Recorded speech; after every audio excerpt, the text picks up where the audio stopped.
Praise the Lord. இன்றைய தேவ வார்த்தை சங்கீதம் 62.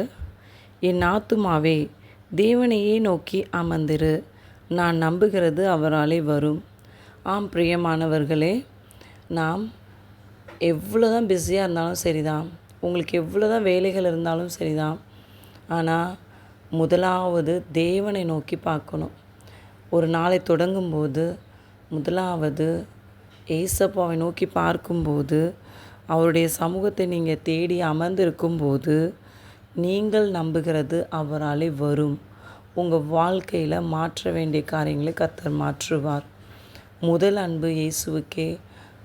உங்கள் நாளின் முதல் தொடக்கம், அந்த டைம் ஏசப்பாவுக்கு நீங்கள் கொடுத்துருங்க. அதே மாதிரி சங்கீதம் 62 8வது வசனத்தை பார்த்தீங்கன்னா, ஜனங்களே எக்காலத்திலும் அவரை நம்புங்கள், அவர் சமூகத்தில் உங்கள் இருதயத்தை ஊற்றி விடுங்கள். தேவன் நமக்கு அடைக்கலமாக இருக்கிறார். ஆம் பிரியமானவர்களே, எக்காலத்திலும் நீங்கள் அவரை நம்புங்க.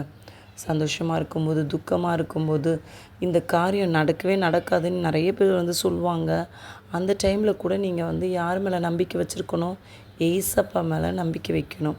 செங்கடலை இரண்டாய் பிளந்தவர், வானத்தையும் பூமியை உண்டாக்கின தேவன், அவர் மேலே உங்கள் நம்பிக்கை நிரந்தரமாய் நீங்கள் வைக்கணும். நீங்கள் அவரை நம்பும்போது நீங்கள் என்ன பண்ணுவீங்க? யார் மேலே நம்பிக்கை வச்சுருக்கீங்களோ அவங்கக்கிட்ட தான் உங்களுடைய இருதயத்தின் துக்கங்கள் எல்லாவற்றையும் பகிர்ந்து கொள்ளணும். மனுஷங்கக்கிட்ட நீங்கள் தயவு செய்து பகிர்ந்து கொள்ளாதீங்க. அவங்க உங்ககிட்ட கேட்டு போயிட்டு இன்னொருத்தர்கிட்ட போய் சொல்லுவாங்க. இல்லைன்னா அந்த துக்கத்தை, உங்கள் பிரச்சனையே வச்சு உங்களை பார்ப்பாங்க, உங்களை எடை போடுவாங்க. ஸோ நீங்கள் எந்த மனுஷங்கள்கிட்டையோ உங்களுடைய நோய்களையோ இல்லை உங்கள் போராட்டத்தையோ பிரச்சனையோ சொல்லாதீங்க. என்ன சொல்கிறது? வேதாகமம், அவர் சமூகத்தில் உங்கள் இருதயத்தை ஊற்றி விடுங்கள். உங்கள் பிரச்சனை எல்லாவற்றையும் ஏசப்பா கிட்ட சொல்லிவிட்டு நீங்கள் அழுது அறிக்கையிட்டு அவரிடத்துல போய் ஜெபம் பண்ணுங்க.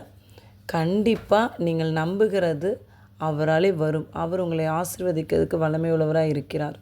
கர்த்தர் உங்களையும் உங்கள் பிள்ளைகளையும் 1000 மடங்கு ஆசீர்வதிப்பார். கவலைப்படாதீங்க, சோர்ந்து போகாதீங்க. தேவன் உயிரோடு இருக்கிறார். அவர் உங்களை ஆசீர்வதிப்பார்.